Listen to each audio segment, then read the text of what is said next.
Assalamualaikum warahmatullahi wabarakatuh. Selamat berjumpa kembali bersama channel VNR Movie.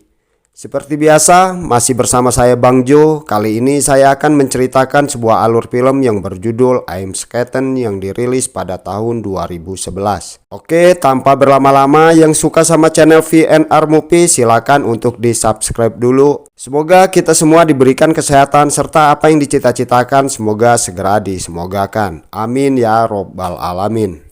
Film dimulai dengan diperlihatkan seorang pria bernama Trojan sedang mendatangi rumah milik Richard Burr. Trojan adalah penjahat profesional yang berspesialisasi dalam perampokan bersenjata. Ia baru saja dibebaskan dari penjara. Tujuan Trojan menghampiri Richard adalah untuk meminta bagian miliknya. Namun, Richard berkata bahwa di rumahnya saat ini ia tak menyimpan apapun karena sangat berisiko besar, sehingga ia akan mengurus bagian Trojan pada hari Senin. Trojan memaksa agar Richard dapat memberikannya sekarang sambil terus menatap Richard. Akhirnya, Richard mengatakan jika ia akan memberikan Trojan apa yang ia miliki. Saat Richard akan membuka laci, tiba-tiba saja Trojan mendahului Richard dan membawa pistol serta uang $10.000 yang ada di dalam sana. Trojan pun langsung keluar dari rumah Richard. Esokan harinya, Trojan menghampiri seorang pria bernama Der Planner untuk menanyakan tentang bisnis baru. Meskipun ia baru saja keluar dari penjara, hal itu tak membuatnya berhenti untuk melakukan kejahatan. Tentu saja karena Trojan menginginkan cara cepat untuk menghasilkan banyak uang. Planner berkata jika seorang pembuat perhiasan akan mengadakan acara launching produk jam tangan mewah. Ini adalah tentang barang yang memiliki kualitas tinggi dan Planner sendiri akan mengerjakan 3 orang dengan bayaran $150.000. Acara itu akan berlangsung 2 minggu lagi dan Planner akan membagikan bayarannya 1 hari setelah ia menerima jam tangan tersebut.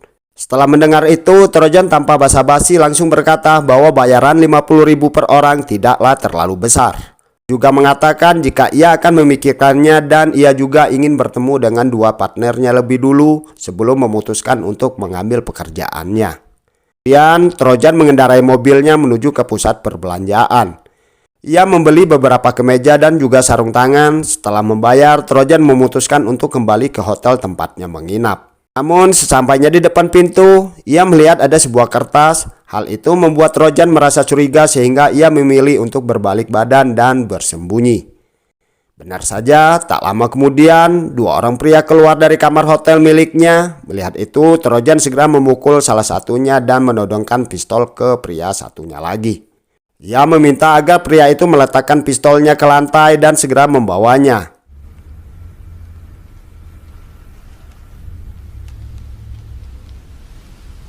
Tak lupa, Trojan juga membawa pistol dari balik jaket pria yang telah pingsan.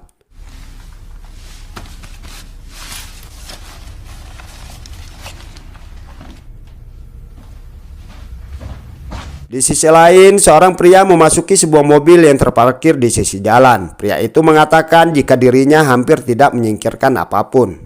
Bahkan para pecandu menyimpan uang mereka, keadaan bisnis sedang buruk sehingga banyak orang yang tak membeli narkoba. Mendengar perkataan itu tentu saja membuat pria pemilik mobil itu merasa kesal. Sehingga tanpa ragu-ragu ia membenturkan kepala pria tersebut hingga hidungnya terluka.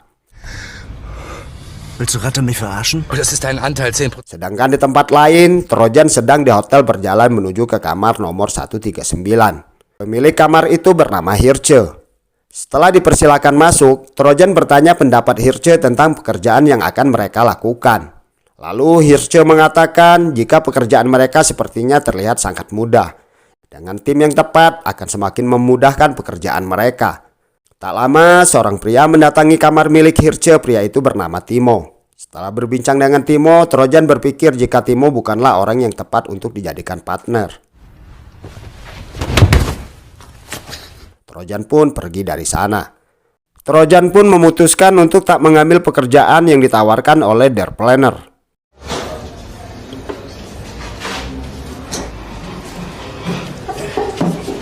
Saat Trojan sedang makan di salah satu kafe, tiba-tiba saja seorang pria duduk tepat di depannya.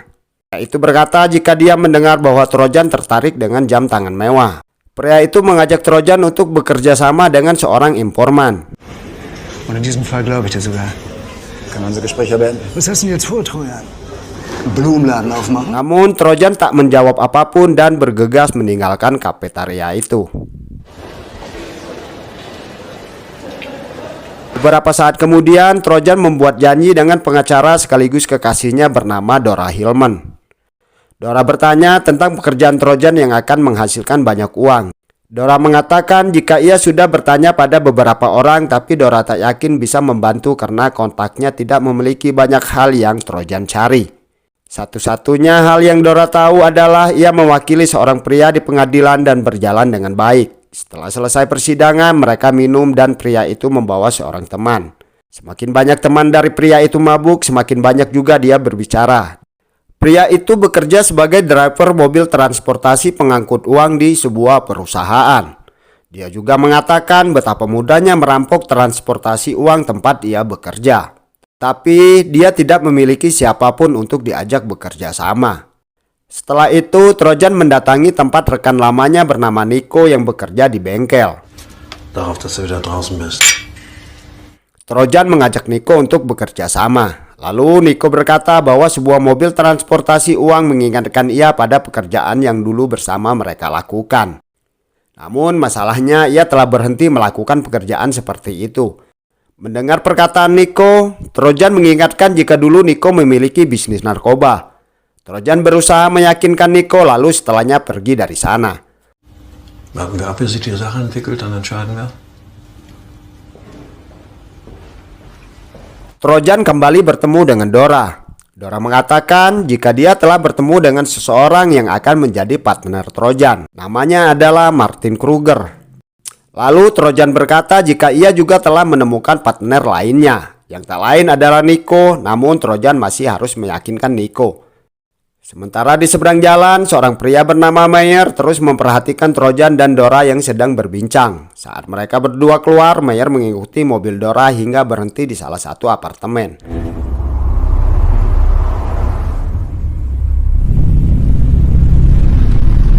Sampai di sana, Meyer terus saja menunggu hingga ia melihat mobil Dora akan pergi. Ia kembali mengikuti kemana Dora pergi. Setelah beberapa saat, Meyer melihat Dora menghentikan mobilnya dan berbincang dengan seseorang yang ia bicarakan dengan Trojan, yaitu Martin.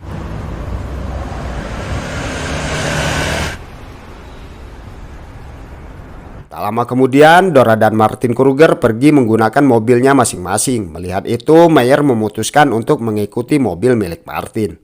Mobil itu memasuki sebuah gedung. Terlihat jika Martin memasuki gedung itu dan tak lama ia keluar dengan seorang pria dan memasuki mobil lainnya.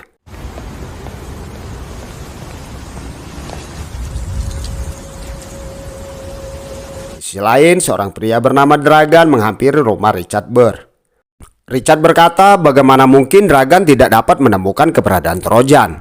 Padahal ia sangat yakin jika Trojan masih ada di kota yang sama. Richard juga berkata jika ia tak ingin melihat Trojan lagi, terutama di kota tempat ia tinggal.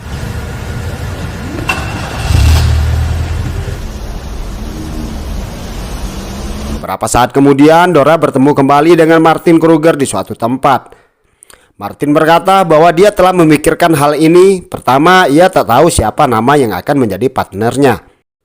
Dan sekarang bahkan ia tak bisa bertemu dengan keduanya. Lalu Dora berkata jika dirinya tak terlibat dalam pekerjaan itu. Ia juga berkata jika mereka profesional. Semakin sedikit Martin tahu tentang partnernya, semakin baik untuk mereka semua. Itu adalah bentuk perlindungan untuk satu sama lainnya.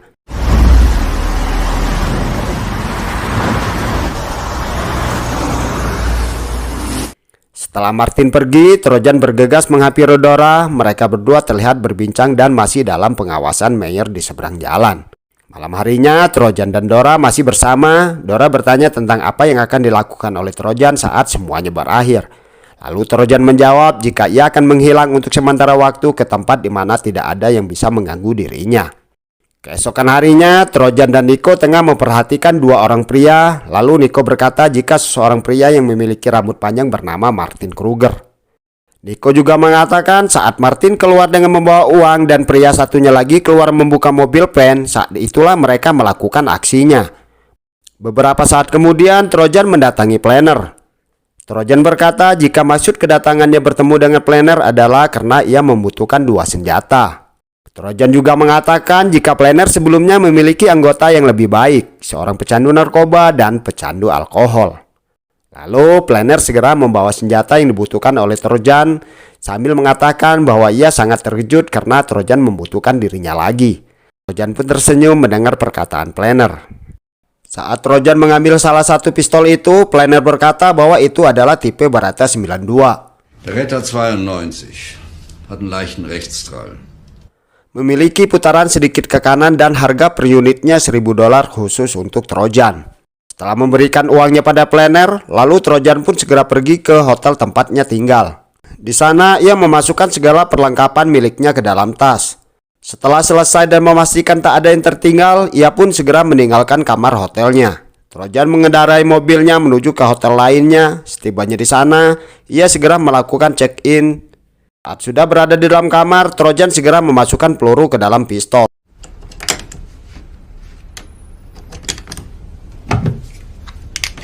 Beberapa saat kemudian, Trojan mendatangi bengkel milik Niko. Niko menunjukkan sebuah mobil lalu berkata jika itu adalah mobil milik perusahaan. Bengkel akan tutup selama akhir pekan hingga hari Senin tiba. Setelah membereskan barang-barang, mereka berdua pun mengganti bajunya dengan baju yang telah dibeli oleh Trojan. Beberapa waktu kemudian, Niko dan Trojan menunggu mobil Pen di sebuah basement tempat Martin Kruger bekerja. Di saat mobil Pen sudah berhenti di dekat tangga, mereka pun mendekat ke mobil Pen itu, lalu Trojan turun dari mobil dan bersembunyi di balik tembok, sedangkan Niko membawa mobil itu pergi. Martin dan rekannya akan menaiki mobil Pen. Niko segera menghampiri mereka berdua. Niko mengajak Martin berbincang, dirasa keadaan aman. Trojan pun menghampiri mereka sambil menodongkan pistolnya. Keine Bewegung. Rein da. Setelah memasuki mobil Pen, Trojan memerintahkan Martin dan partnernya untuk berbaring menghadap lantai dan meletakkan tangan di atas punggung. Trojan terus menodongkan pistolnya sementara Niko mengikat tangan dan kaki mereka berdua. Setelah selesai, Trojan dan Niko segera membawa beberapa tas yang berisi uang. Mobil mereka pun segera meninggalkan tempat itu sebelum ada yang mencurigai mereka.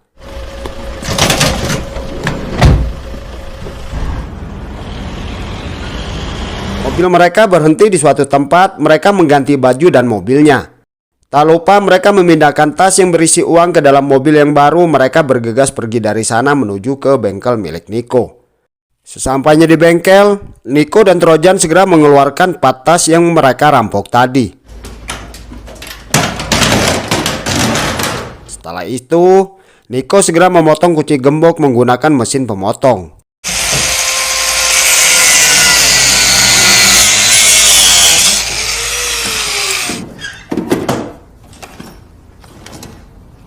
Trojan berkata pada Niko jika jumlah keseluruhan uang tersebut adalah $600.000. Setengah dari apa yang dijanjikan oleh Kruger. Lalu Niko menjawab akan membagikan $150.000 per orang. Beberapa saat kemudian, Niko dan Trojan memasukkan baju, sepatu, serta alat-alat lain yang mereka gunakan tadi ke dalam karung besar untuk dibuang. Kemudian mereka berdua keluar dari bengkel milik Niko. Niko menasihati agar Trojan mengemudi dengan hati-hati. Lalu Niko memberikan kunci mobil pada Trojan. Trojan bercerita mungkin ia akan menghilang untuk sementara waktu. Sementara Niko akan bersembunyi hingga keadaan aman. Ia akan membeli rumah kecil di Spanyol atau Turki dan menjalankan usaha bengkel miliknya. Niko juga berkata jika ia akan mengurus mobil dan barang lainnya yang mereka gunakan tadi. Tempat lain, Planner sedang berbincang dengan Richard Burr. Planner berkata bahwa Trojan sedang melakukan pekerjaan yang sangat besar karena dia membutuhkan 2 senjata. Richard bertanya di mana keberadaan Trojan pada Planner, namun Planner menjawab jika ia tak tahu apapun. Planner menceritakan jika saat dulu Trojan pernah bekerja dengan seorang pria bernama Niko. Akan tetapi saat ini Niko telah keluar dari pekerjaan seperti itu. Sekarang Niko menjalankan sebuah usaha bengkel kecil-kecilan. Mendengar perkataan Planner, Richard pun meminta alamat bengkel milik Niko. Di sisi lain, Trojan berada di dalam kamar hotel. Ia sedang memindahkan uang ke dalam tas lainnya.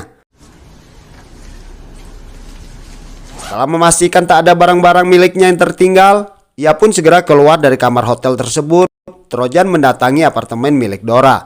Dora menghitung uang yang diberikan oleh Trojan. Lalu Trojan berkata jika Martin Kruger telah melebih-lebihkan, hanya ada 150.000 dolar per orang. Trojan juga tak lupa mengatakan jika ia akan pergi untuk sementara waktu, ia berharap Dora mau menunggunya.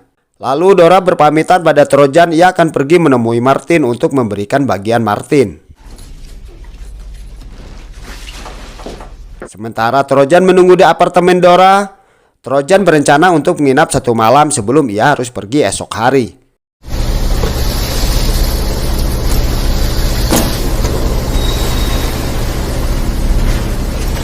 Setelah menerima uang dari Dora, Martin Kruger langsung pulang ke apartemennya. Tak lama kemudian Meyer mendatangi kamar Martin. Di sana Meyer melakukan negosiasi. Ia meminta 20.000 dolar untuk uang tutup mulut agar Meyer tak menangkap Martin. Meyer juga menceritakan bahwa ia telah mengawasi Martin sejak Martin bertemu dengan Dora.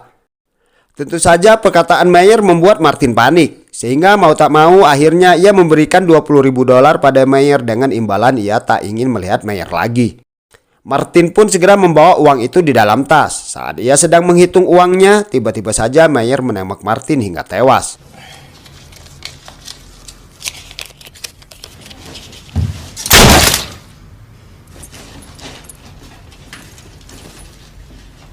Sementara itu, saat Trojan sedang menunggu Dora, tiba-tiba saja seorang memasuki apartemen itu.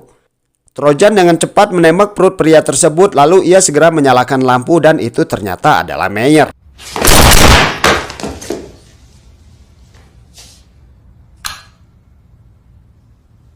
Meyer berkata dirinya hanya butuh waktu beberapa saat untuk mencari tahu tentang apa yang dilakukan oleh Trojan. Karena Trojan tak cukup berhati-hati, ia juga mengatakan sejujurnya jika ia telah menembak Martin Kruger hingga tewas. Mendengar itu, Trojan hanya terdiam dan tak lama kemudian Trojan kembali mematikan lampu dan segera keluar dari sana. Ia menunggu Dora di dalam mobil. Beberapa saat kemudian Dora memasuki mobil Trojan. Trojan mengatakan kemungkinan jika bisa saja Meyer tidak melakukan sendirian. Lalu Dora berkata jika mereka harus segera mengeluarkan mayat Meyer dari apartemen miliknya. Setelah selesai membungkus mayat Meyer, Trojan meminta agar Dora untuk mengurus mobil milik Meyer, sementara ia akan mengurus mayat Meyer. Beberapa saat kemudian, Trojan membuang mayat Meyer di sebuah sungai yang ada di tempat sepi dan gelap. Setelah itu, ia pun langsung pergi dari sana. Sementara di sisi lain, keadaan Nico jauh dari kata baik. Mukanya penuh dengan darah, dengan tangan terikat. Nico disekap oleh 2 orang pria suruhan Richard Burr. Sementara itu, Trojan mengendarai mobilnya menuju kabin miliknya. Setelah menempuh perjalanan cukup jauh, akhirnya Trojan tiba di sana. Dengan dibantu oleh lampu mobil, akhirnya Trojan berhasil menyalakan lampu kabinnya. Keesokan harinya, saat Trojan baru saja selesai mandi, tiba-tiba saja ia melihat sebuah mobil yang berhenti tak jauh dari kabin miliknya. Ia pun bergegas masuk ke dalam untuk mengambil pistolnya, lalu keluar dan berlari ke belakang kabin dan bersembunyi di balik gundukan kayu. Tak lama 2 pria datang dengan mengendap-endap. Trojan pun langsung menembak mereka berdua hingga tewas.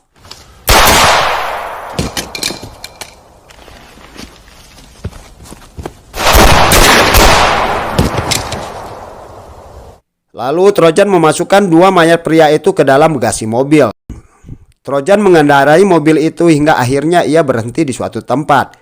Ia membuang mayat beserta mobilnya. Setelah itu, ia kembali ke kabinnya dengan berjalan kaki melewati pepohonan.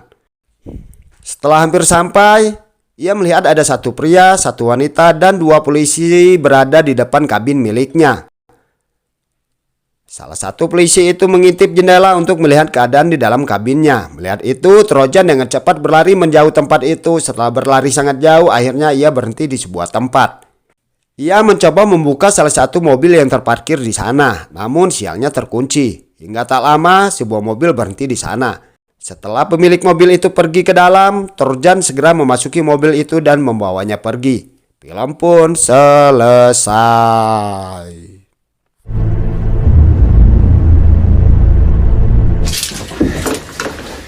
Bleibt ruhig, spielt nicht die Helden, dann passiert euch nichts.